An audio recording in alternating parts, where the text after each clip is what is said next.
Alam niyo mga kasama, 3 taong nakaraan, dito nagsimula ang nationwide caravan ni Pangulong Bongbong Marcos. Marahil marami sa inyo ang kasama ng panahong yon na siguro matutuling natin na pinakamalawak at pinakamalaking caravan sa kasaysayan ng halalan sa buong Pilipinas. Ang aking pong paniwala noon, ang Pangulong Marcos ay gagawa ng pagbabago. Ang aking buong paniniwala sa aking puso at damdamin ay aayusin niya ang pangalang Marcos. Pagagantahin niya ang kanyang serbisyo at aayusin ang ating bansa para magkaroon ng pag-unlad at pagbabago sa sambayanang Pilipino.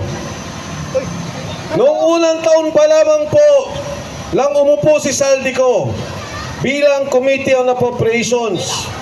At ako din po naman ay kasama sa Kongreso.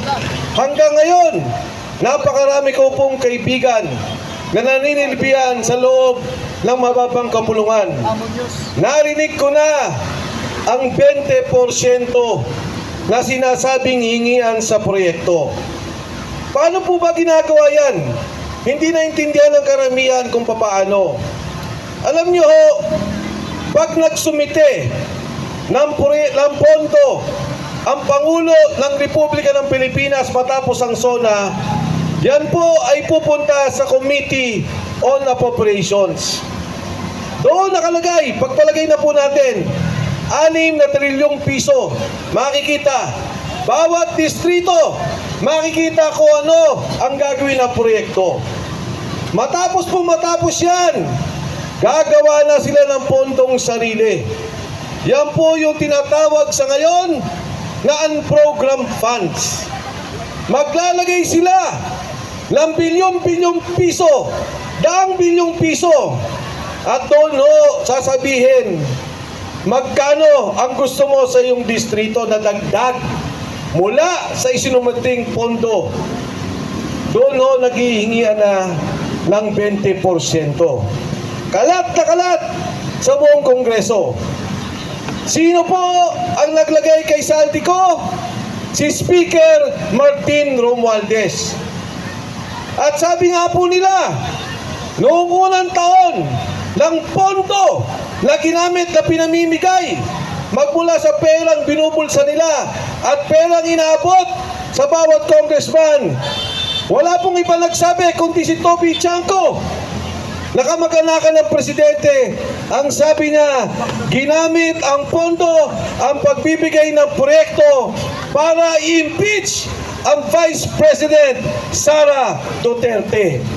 Hindi dahil sa pagkakamali, hindi dahil sa prinsipyo, hindi dahil sa pinaniniwala ng korupsyon, kung hindi nabili ang bawat miyembro ng Kongreso para pirmahan ang impeachment na yun. Ayun o, pumunta tayo kung bakit ako nasama sa isyong to. Ang katotohanan ho, ayoko nang tumakbo. Sinabi ko na ho yan nung ako'y tumayo sa EDSA noong nakaraan. Inimbitahan ako ng sagip, pinapatakbo ko sa isang distrito. Ang sabi, wala ka ng kalaban. Ang sabi ko, ayoko muna. Gusto ko sa pribado at maghanap buhay. At ayoko na ang pera pinapakain sa aking pamilya, ang pondong iniipon ko ay galing sa nakaw at pondo ng sambayanang Pilipino. Lumapit si Sergeant Cotesa.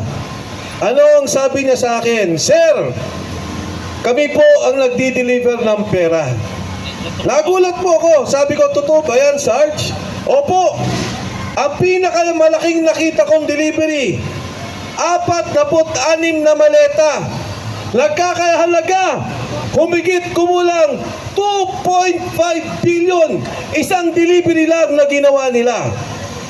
Ang sinasabi po sa akin ni Sergeant Cortesa, meron kaming Viber chat 3 beses sa isang linggo ang delivery.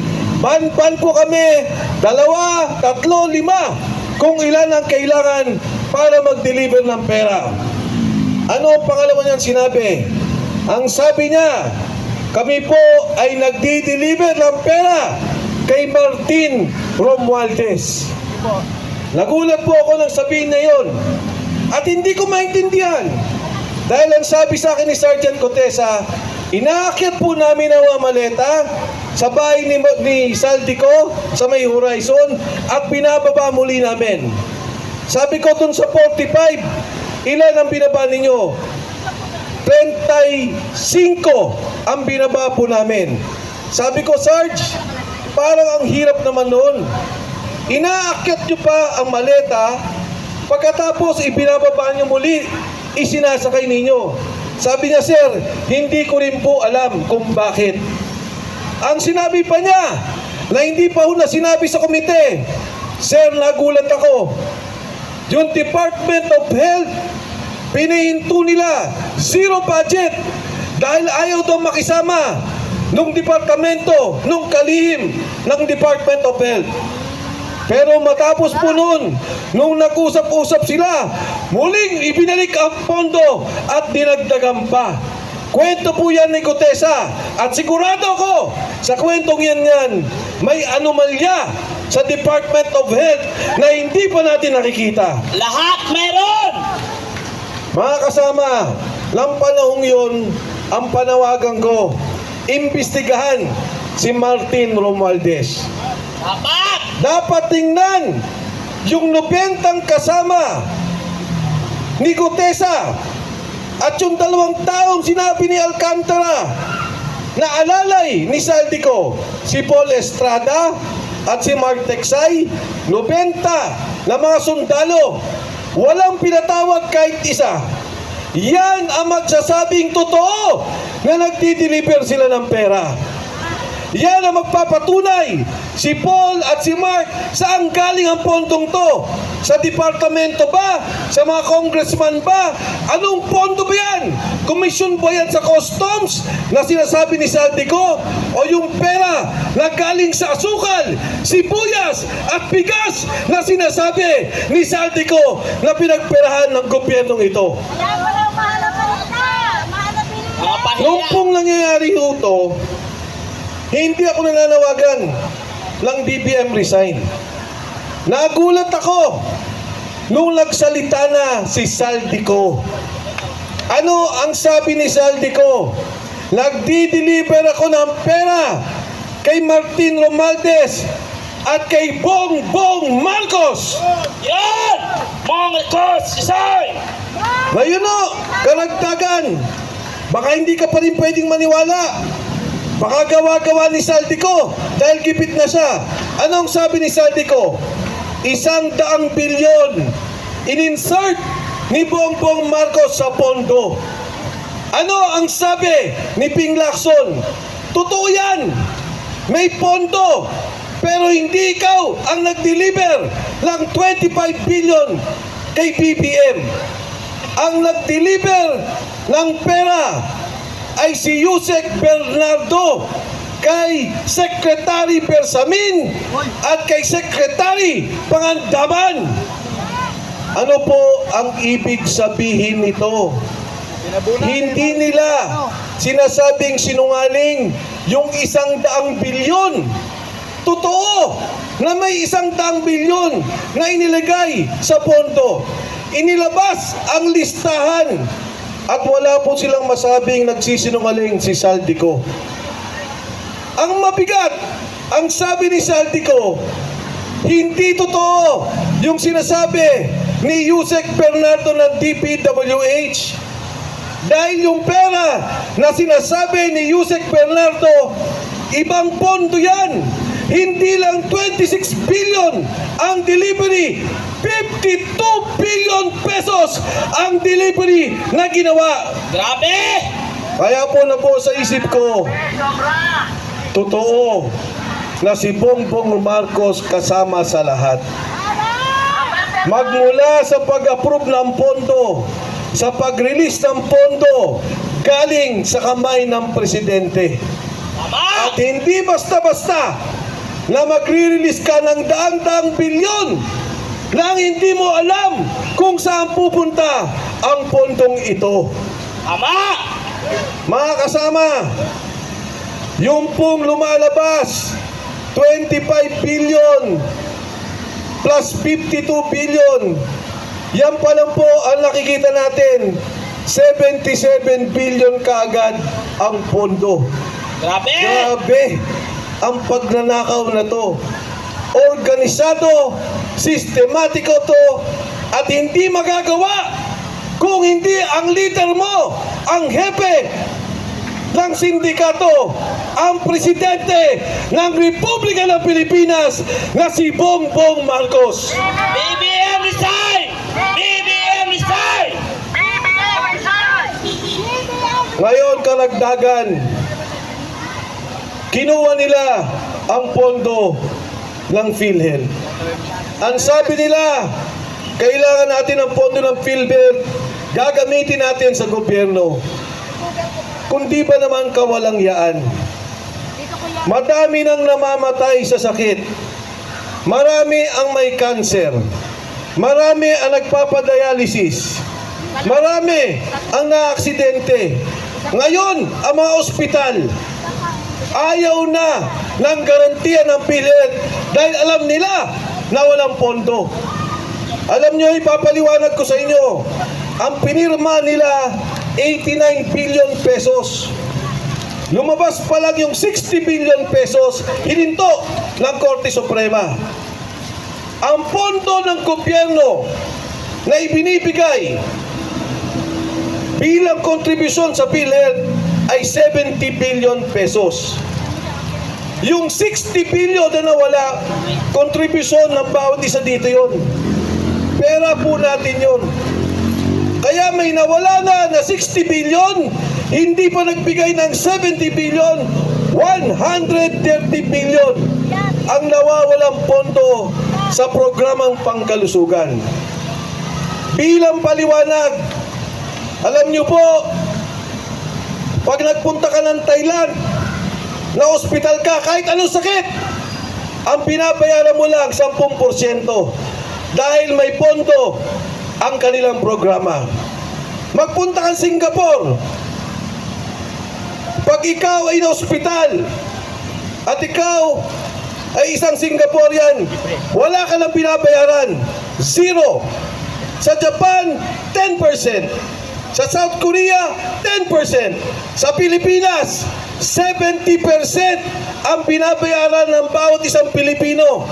Namamatay na lang, iba. Dahil wala po tayong pondo. Bakit kukunin mo ang pera ng PhilHealth? Imbes na pagandahin mo ang programa, pagandahin mo ang subsidya, tulungan mo ang lahat na mahihirap na ospital na kailangan ng pondo, may cancer, kailangan ng dialysis. Ito ang dapat programa ng isang bagong Pilipinas. Hindi ang nakawin ang pondo ng PhilHealth para sa inyong sariling pulsa. Tama!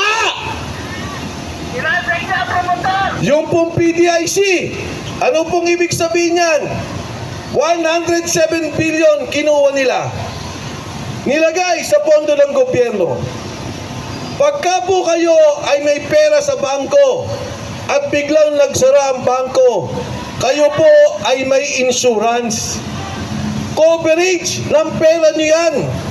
Pera natin ang PDIC mula sa bayad ng mga bangko, mula sa mga kita ng bangko. Ano po nangyari? Kinuha nila ang pondong yan. Imbis na pagandahin ang programa na tayo maglagay ng pera sa bangko, alam natin na hindi mawawala. Baliwala yan ang malita. Kaya mga kasama, pag pinagsama-sama mo, PhilHealth, 130 billion. PDIC, 107 billion. Magkano po lahat yan? 237 billion. Saan napunta ang pera yan? Sa bulsa ni Marcos! Napunta sa flood control at sa bulsa ng mga nakaupo sa Kongreso, Senado at sa bulsa ni Saldico, ni Speaker Martin Romualdez, ni First Lady Lisa Marcos at sa bulsa ni Bongbong Marcos. Tama! Marcos, sindikato! Kaya po ako nandito ngayon bilang pakikisa sa isang matapang na kasama sa ating Kongreso. Pinapaliwanag ko po ang lahat ng isyong to at kahit sino sa Kongreso, sa Senado o sa Kabinete na gustong tumibate ay haharap ako. Ang ginawa nila kay Kiko Barsaga ay kawalang yaan. Ang tao walang ginawa kundi magsalita lamang ng katotohanan, magsalita ng kanyang iniisip, magsalita ng kanyang damdamin. Walang ninakaw si Kiko Barsaga. Tama! Protect Kiko! Kaya po ako nandito dahil ako'y nakikisa sa kanya at nakikisa sa lahat sa inyo. Kung gaya nilang gawin kay Kiko Barsaga yan, ay gagawin nila sa lahat ng tao. Si Captain Dado Enriquez, kinasuhan na. Si Dison, rebellion. Si General Romy Pokis, kinasuhan na. Si Dison, rebellion. Yung nasa kaliwa ko, kinasuhan na. Si Dison, rebellion. Sigurado ko, sa darating na panahon, isa sa atin dito ay makakasuhan pa. Hindi kami takot! Si Atty. Ferdy Topacio, ito ang ikakaso dito, yung kaguluhan sa Menjola. Ayo! Siya pa ang pinagbibintangan na nanggulo si Atty. Ferdy Topacio. Hindi! Bobo sila! Hindi lang nila magawa dahil magaling na abogado to, si Atty. Ferdy Topacio. Tama! Kaya bilang pakikisa, ako po ay nandito, nakasama ninyo, kasama ang lahat ng mamayang Pilipino, ang kapulisan, ang lahat na sundalo, ng mga kabataan. Panahon na po na magsalita tayo, panahon na magkaisa tayo, itigil na ang kawaliang sa gobyerno, pigilan ang sindikato at ipaglaban natin ang kinabukasan ng sambayanang Pilipino.